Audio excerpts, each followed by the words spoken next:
जनता पलट गई क्या, मेरी पलटू जनता? चलिए आइए स्टूडेंट्स, अब हम आज का चैप्टर शुरू करते हैं। सुंदर सुंदर राइटिंग में लिख लीजिए body fluids and circulation. Body fluids and circulation. आओ पहले जरा नाम का मतलब समझते हैं। बॉडी के अंदर कुछ फ्लूइड्स होंगे, जैसे हमारे में ब्लड होता है, हमें पता है, और वो सर्कुलेट करेगा यानी बॉडी में घूमेगा। अब सवाल उठता है कि इसकी जरूरत क्या है। आओ समझते हैं। चलो लिखो मेरे साथ, एनसीईआरटी की फर्स्ट लाइन से लेके लास्ट लाइन तक आपके दिमाग में छाप दूंगी, आप मेरे साथ समझिए। हमारी बॉडी के अंदर मान लीजिए ये कोई भी लिविंग सेल है, बॉडी का कोई भी लिविंग सेल यानी ऑल लिविंग सेल्स। भाई हमारे बॉडी के जितने भी ऑर्गन्स हैं वो टिश्यू के बने हैं और टिश्यूज सेल्स के बने हैं। तो हमारे जितने भी बेटा लिविंग सेल्स हैं उन्हें लगातार ऑक्सीजन चाहिए, उन्हें लगातार न्यूट्रिएंट्स चाहिए। न्यूट्रिएंट्स मतलब जैसे ग्लूकोज, ग्लूकोज को ही तो तोड़ेंगे, एनर्जी एटीपी उसी से तो काम करेंगे। अमीनो एसिड्स चाहिए ताकि प्रोटीन्स बने, एंजाइम्स बने। फैटी एसिड चाहिए, ग्लिसरॉल चाहिए ताकि फैट्स बनाए। तो कुल मिलाकर असेंशियल सब्सटेंसेस जो भी जरूरी है सेल के लिए वो उसे हमें प्रोवाइड करवाना रहता है। To be provided, to be provided. बेटा एनसीईआरटी के बाहर कुछ नहीं पढ़ा रही हूं अभी। तो लगातार हमें ऑक्सीजन, न्यूट्रिएंट, जरूरी चीजें सेल्स के अंदर भेजनी है ताकि सेल्स उसे यूज करें। और यूज करने के बाद में सेल्स जो भी वेस्ट है या हार्मफुल सब्सटेंसेस है उसे बाहर फेंक देगा। To be removed out, to be removed out. तो जो यूजफुल है उसे सेल के अंदर पहुंचाना है और जो वेस्ट या हार्मफुल है उसे सेल से बाहर निकालना है। तो ये जितने भी सब्सटेंसेस हैं इन्हें ट्रैवल तो करना पड़ेगा ना भाई, एक सेल से दूसरे सेल, दूसरे से तीसरे सेल, टिश्यूज, ऑर्गन्स, तो इनका मूवमेंट होना पड़ेगा और उसी मूवमेंट के लिए बॉडी फ्लूइड्स की जरूरत पड़ती है। चलो इतना सबने लिख लिया क्या? लिख लिया? जल्दी से थम्स अप दे दो। आरती, अक्सा, निशिका, हर्ष, हिबा, एवरीवन, इतना क्लियर है? चल अब जो सिंपल ऑर्गेनिजम्स हैं, मैंने क्या कहा, जो सिंपल ऑर्गेनिजम्स हैं, अगर आप लोगों ने पढ़ा हो, वरना मैं तो पढ़ाऊंगी आपको, तो एनिमल किंगडम के अंदर एनिमल किंगडम को 11 फाइलम में डिवाइड करते हैं, जिनमें से सबसे सिंपल स्पंजेस होते हैं यानी पोरीफेरा एंड सिलेंट्रेटा, जिसमें हाइड्रा वगैरह आता है। क्या आपको याद है ये सिलेंट्रेट? तो जब मैं बोलती हूं सिंपल, तो सिंपल से यहां मेरा मतलब है पोरीफेरा यानी स्पंजेस और सिलेंट्रेटा। इनमें क्या होता है बेटा समझना, हालांकि इसकी बहुत अच्छे से डिटेल में आपको एनिमल किंगडम के अंदर पढ़ाऊंगी। अगर मैं एक स्पंज की बात करूं बेटा, इसका नाम ही है पोरीफेरा, इसमें छेद होते हैं। एक्चुअली इसमें क्या होता है, इसकी बॉडी में ऐसे छेद रहते हैं, छेद, ये छेद है। इन होल्स को ऑस्टिया कहते हैं, ऑस्टिया, हम बाद में पढ़ेंगे ऑस्टिया। ये सब ऑस्टिया है और ये fresh water, marine water, water में रहता है, वाटर में, मोस्टली मेरीन वाटर में रहता है, खारे पानी में, यानी इसके आसपास पानी ही पानी है, इसके आसपास पानी ही पानी है। इस पानी के अंदर ऑक्सीजन है, न्यूट्रिएंट्स है, जरूरी सामान है, और वो इन छेदों के थ्रू, इन होल्स, ऑस्टिया के थ्रू इसकी बॉडी के अंदर आता है, बॉडी के अंदर आते हैं। ठीक है, तो मैं अभी लिख देती हूं ऑक्सीजन, न्यूट्रिएंट्स, जो भी एसेंशियल सब्सटेंसेस हैं। ये इसकी कैविटी है, ये इसकी बॉडी की कैविटी है, बॉडी कैविटी। हम पढ़ेंगे जब हम एनिमल किंगडम पढ़ेंगे, इसे स्पॉन्जोसील कहते हैं, अगर आपको याद हो। यहां पर ऐसे सेल्स लगे होते हैं जिनमें फ्लैजिला है। तो बेटा ये जो ऑक्सीजन, न्यूट्रिएंट इस बॉडी कैविटी के अंदर आया है वो सेल्स इन्हें यूज करते हैं, और जो वेस्ट है या हार्मफुल सब्सटेंसेस हैं उन्हें बाहर बॉडी के फेंक दिया जाता है, वो फिर पानी में आ जाते हैं, और ऐसे कर कर ये कहानी चलती रहती है। ये वेस्ट या एक्सक्रीटरी प्रोडक्ट्स हो गए। ये कहानी स्पंजेस के अंदर होती है, पोरीफेरा स्पंजेस के अंदर। बहुत सारी डिटेल्स में बाद में सिखाऊंगी। इसे वाटर कैनाल सिस्टम कहते हैं। इसी तरह हाइड्रा वगैरह में क्या होता है, यानी सिलेंट्रेट्स में क्या होता है। सिलेंट्रेट्स की अगर मैं बात करूं, सिलेंट्रेट्स ये कुछ ऐसे होते हैं, ऐसे, और इनमें अगर आपको आइडिया हो, ऐसे टेंटिकल्स होते हैं। अगर एनिमल किंगडम कभी पढ़ा हो, वरना कोई बात नहीं मैं पढ़ाऊंगी। इनमें जहर वाले सेल्स भी होते हैं। इनमें भी ऐसे बॉडी की कैविटी है, ये इनकी बॉडी कैविटी है, बॉडी कैविटी। और यहां पर एक छेद होता है माउथ जैसा, और ये भी मोस्टली मेरीन वाटर में मिलते हैं, कुछ फ्रेश वाटर में भी मिलते हैं, हालांकि मोस्टली मेरीन, खारे पानी में। इनके आसपास भी पानी है। तो इस होल, इस छेद के थ्रू ऑक्सीजन, न्यूट्रिएंट्स बॉडी के अंदर आते हैं, बॉडी के सेल्स उसे यूज करते हैं, क्योंकि ये सब एनिमल किंगडम है, मतलब मल्टी सेल्यूलर है, सेल्स यूज करते हैं और जो वेस्ट वगैरह है वो इसी छेद से वापस भेज देते हैं। यस, वेरी गुड, आप लोग सही लिख रहे हैं। हाइपोस्टोम, उसके ऊपर ये छेद होता है। तो दोनों में ही आप देख सकते हो कि ये सराउंडिंग में जो वाटर है उसे अपनी बॉडी कैविटी में घुमाएगा, सर्कुलेट करेगा, और उसी के थ्रू सेल्स जो हैं वो एक्सचेंज करेंगे, यानी यूज करेंगे, टेकअप करेंगे अच्छी चीजों को और एक्सक्रीट आउट, रिमूव करेंगे बेकार चीजों को। आ रहा है समझ में? चलो अब हम इसे लिखते हैं। सो ये क्या करते हैं, दे, आप नीचे भी लिख सकते हो अगर जगह नहीं है, नीचे लिख लो बेटा, सर्कुलेट वाटर फ्रॉम सराउंडिंग्स, जो उनके आसपास की सराउंडिंग्स है, पानी में ही पाए जाते हैं, through body cavity, through body cavity. ये पानी को सर्कुलेट करेंगे, they circulate water from surrounding through body cavity, और इस तरह से ये हेल्प करेंगे टू फैसिलिटेट, यानी help cells for exchange of these substances. रटना नहीं है बेटा, समझकर चलना है एनसीईआरटी का एक एक शब्द। तो ये पानी के थ्रू ही ऑक्सीजन, न्यूट्रिएंट, जरूरी सामान अंदर लेंगे और पानी में ही वेस्ट एक्सक्रीटरी बाहर डाल देंगे। जितने लोगों का हो गया जल्दी से मुझे यस या थम्स अप दे दीजिए, कम ऑन एवरीबॉडी।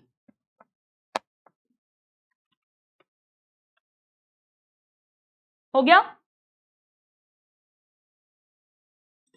विवेक पूछ रहे हैं बैकलॉग को कैसे क्लियर करें। बेटा बैकलॉग का मतलब होता है किलर बैकलॉग, इसका आप पूरा नाम लेना पड़ता है, आधा नाम नहीं ले सकते। जैसे विजय नहीं बोलते हैं, विजय दीनानाथ चौहान, हे रिश्ते में तो हम तुम्हारे बाप लगते हैं, नाम है शहंशाह।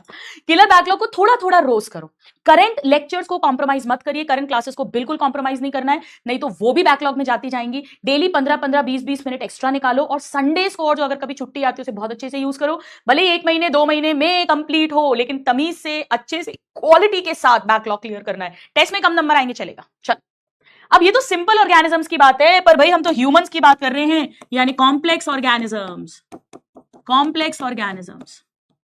अब हमारा इतना आसान काम नहीं है, हम यूज करते हैं बॉडी में स्पेशल फ्लूइड्स को, we use special body fluids.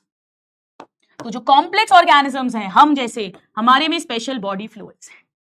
अब जब भी हम बॉडी फ्लूइड्स की बात करते हैं तो हमें सबसे पहले हमारे बॉडी के अंदर घूमता फिरता ब्लड याद आता है। ब्लड, बिल्कुल, एब्सोल्युटली ब्लड, यानी ब्लड जो है ये most commonly used body fluid है। बेटा एक एक शब्द एनसीईआरटी की लाइन है, बट इतना मजे से पढ़ेंगे कि आपको क्लास में ही याद हो जाएगा। Most commonly used body fluid है by most of higher vertebrates. अब अगर आपने एनिमल किंगडम नहीं पढ़ा तो आपको समझ नहीं आएगा। वैसे वर्टिब्रेट्स के का मतलब होता है fishes, amphibian, reptile, birds, mammals, जिनमें वर्टिब्रल कॉलम रीढ़ की हड्डी होती है। इसमें हम भी आ जाते हैं, इंक्लूडिंग ह्यूमन। तो अगर ये क्वेश्चन आ गया कि most commonly use body fluid कौन सा है, तो वो ब्लड है। मोस्ट, ऑल नहीं, मोस्ट। हायर, लोअर नहीं, हायर। वर्टिब्रेट, इनवर्टिब्रेट नहीं। बेटा एक एक वर्ड पे रॉन्ग बना सकते हैं। हमारे को याद कर लो, अपन वर्टिब्रेट है, इनवर्टिब्रेट नहीं, अपन हायर हैं, so most of higher vertebrates. But हमारे में एक और फ्लूइड होता है जिसे लिम्फ कहते हैं। अच्छा जरा हैंड रेस करो या थम्स अप भेजो, कितने स्टूडेंट्स हैं जिन्हें आज तक लिम्फ समझ में नहीं आया। लिम्फ हो सकता है पढ़ लिया हो, क्लास 11th में भी लिख दिया हो, एग्जाम में क्वेश्चन भी कर लिया हो, पर समझ नहीं आया कि लिम्फ बला क्या है और लिम्फ का काम क्या है। जरा मुझे यहाँ पे थम्स अप भेजो, नोट कर लो क्विकली तब तक फटाफट से, फिर हम ब्लड को स्टार्ट करेंगे। खरे शुरू हो गया? मेरे साथ तो था, मैंने अपना जब तक नीट क्लियर किया था मुझे लिम्फ कभी समझ में नहीं आया था, कभी समझ नहीं आया था। चलो, तो जब मैं लिम्फ पढ़ाऊंगी मेरा वादा है आपसे कि ये सब आपको क्लियर हो जाएगा। चलिए आइए सबसे पहले बेटा हेडिंग डालते हैं ब्लड। ब्लड, चाहो तो नया पेज भी ले सकते हो आप लोग, जैसा ठीक लगे। ब्लड, अब पहले ब्लड के बारे में कुछ कॉमन बातें कर लेते हैं। ब्लड कौन सा टिश्यू है, जरा चैट बॉक्स में लिखकर भेजो। Connective tissue, epithelial tissue, muscular tissue या नर्वस टिश्यू, जरा चैट बॉक्स में लिखकर भेजिए, जरा चैट बॉक्स में लिखकर भेजो। अब ब्लड जो है हमारे में, अगर उसकी अमाउंट, क्वांटिटी की बात करें तो 5 से 6 लीटर होता है इन अडल्ट। एक्चुअली फीमेल्स में थोड़ा सा कम होगा, 4 से 5 लीटर, एवरेज 5 लीटर मान लो आप। अपन बोलते भी है ना 5 लीटर खून, 5 लीटर खून, इतना तो अपने को पता। Connective tissue, very good. Connective tissue को हमने 3 पार्ट्स में डिवाइड किया था, अगर आपको याद हो।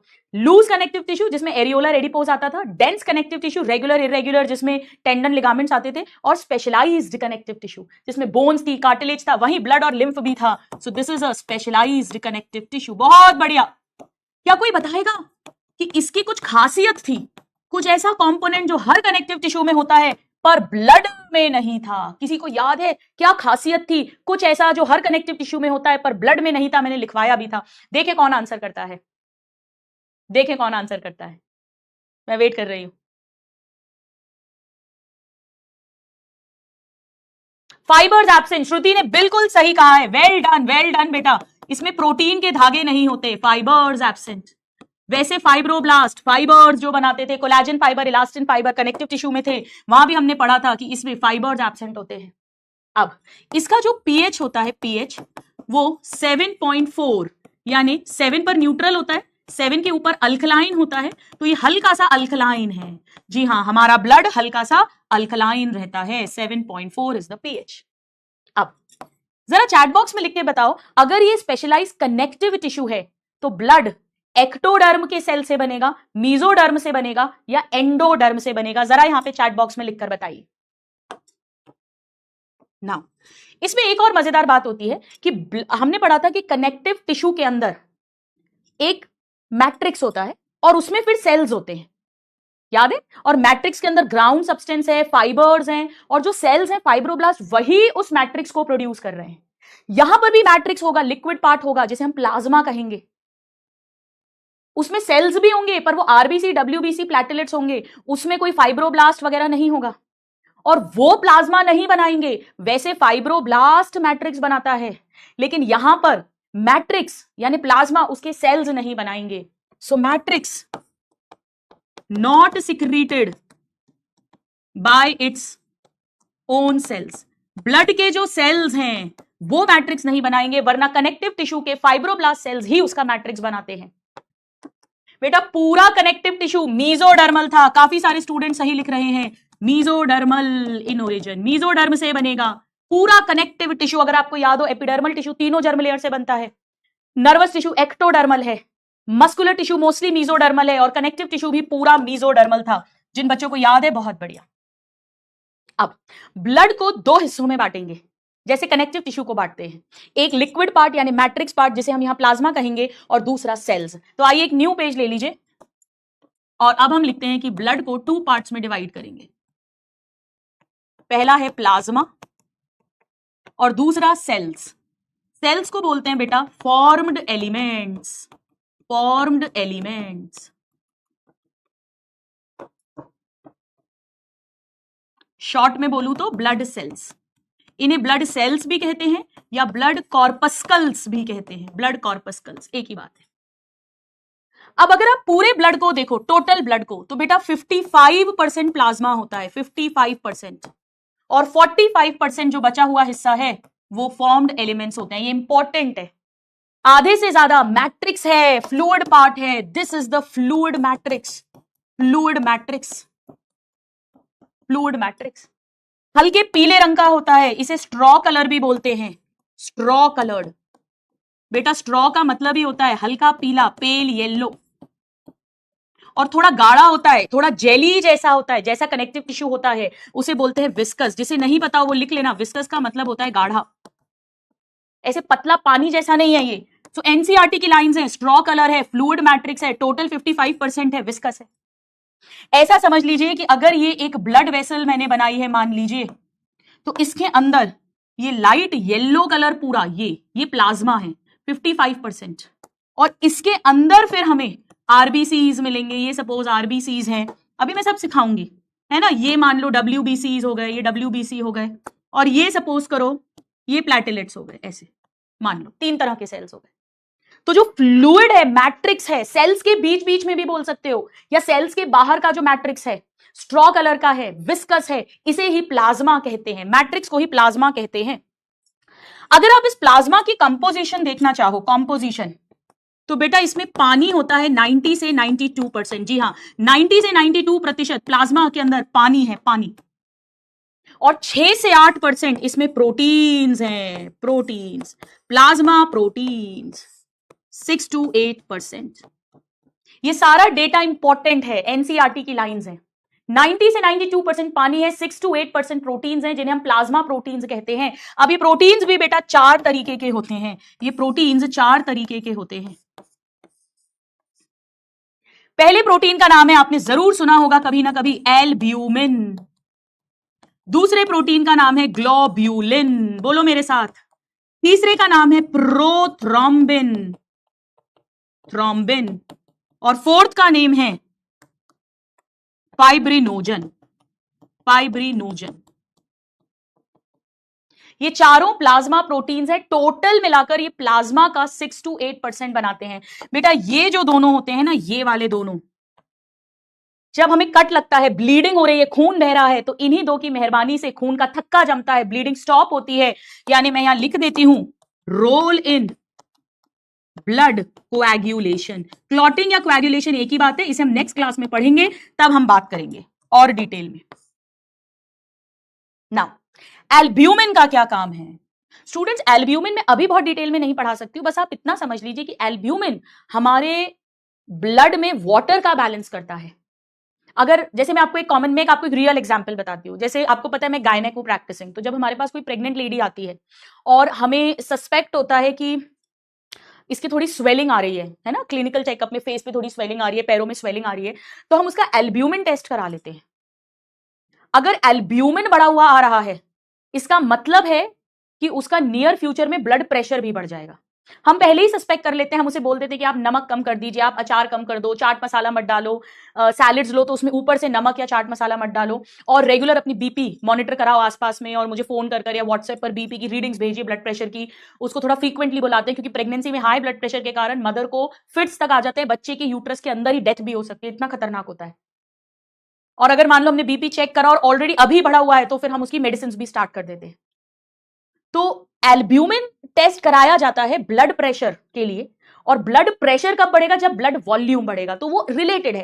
तो आप कुल मिलाकर अभी इतना याद कर लीजिए कि एल्ब्यूमिन पानी के बैलेंस को कंट्रोल करता है, यानी ऑस्मोटिक बैलेंस को कंट्रोल करता है। तो इसका रोल होता है ऑस्मोटिक बैलेंस में, ऑस्मोटिक बैलेंस उसमें काम आता है ये ऑस्मोटिक बैलेंस। अब ग्लोब्यूलिन 3 तरीके के होते हैं, 3 तरीके के, अल्फा, बीटा और गामा। 3 तरीके के ग्लोब्यूलिन्स होते हैं। ये जो अल्फा और बीटा वाले हैं, इनका तो यही काम है, एल्ब्यूमिन के साथ हेल्प करते हैं ये वाटर के बैलेंस को मेंटेन करने के लिए। बट सबसे इंपॉर्टेंट है ये गामा ग्लोब्यूलिन्स। बेटा यही वाले गामा ग्लोब्यूलिन्स ही तो एंटीबॉडीज बनेंगी, जिसको हम ह्यूमन हेल्थ एंड डिजीज में डिटेल्स में पढ़ेंगे। हमारी रोग प्रतिरोधक क्षमता, इम्यूनिटी के लिए बहुत बहुत जरूरी, जो बंदूक की गोलियां हैं, जो बैक्टीरिया वायरस को मारेंगी, तो इसका रोल है इम्यूनिटी में, रोल इन इम्यूनिटी, इम्यूनिटी या कहो defence of body, defence of body. यही तो है एंटीबॉडीज, गामा ग्लोब्यूलिन्स को ही तो कहते हैं। मैं यहां पे नोट करके लिख देती हूं कि गामा ग्लोब्यूलिन्स जो हैं, इन्हें ही कहते हैं इम्यूनोग्लोब्यूलिन्स। ग्लोब्यूलिन्स हैं और इम्यूनिटी के लिए जिम्मेदार हैं, इन्हें ही बोलते हैं एंटीबॉडीज, एंटीबॉडीज। इसे शॉर्ट में कैसे लिखते हैं? एंटीबॉडीज को ऐसे लिखते हैं, capital A small B, antibodies, और इसे लिखते हैं capital I and small G, ऐसा, इम्यूनोग्लोब्यूलिन्स। लिखते हैं ना IgG, IgA, IgD, ये वही बात कर रहे हैं। इस पे बड़ा प्यारा प्रीवियस ईयर क्वेश्चन आया हुआ है, एनसीईआरटी में इतना डिटेल नहीं है पर क्वेश्चन आया। उसमें क्वेश्चन ऐसा आया था कि एक इंसान है, उसे कोई फलाना फलाना इन्फेक्शन हो गया है, उसके ब्लड में, उसकी बॉडी में एंटीबॉडीज बढ़ गई हैं, तो आप ब्लड के अंदर कौन सा कंपोनेंट चेक कराओगे लेबोरेटरी में? हम गामा ग्लोब्यूलिन के लिए टेस्टिंग के लिए भेजेंगे। एंटीबॉडी बढ़ गई है मतलब गामा ग्लोब्यूलिन्स इंक्रीज हो गए, इस पर क्वेश्चन आया था। ठीक है, हो गया, जल्दी से लिख लो सब लोग। चलिए, अब इसके अलावा प्लाज्मा के अंदर और क्या क्या होगा भाई? प्लाज्मा में 90 से 92% पानी हो गया, 6 से 8% albumin, globulin, prothrombin, fibrinogen, protein.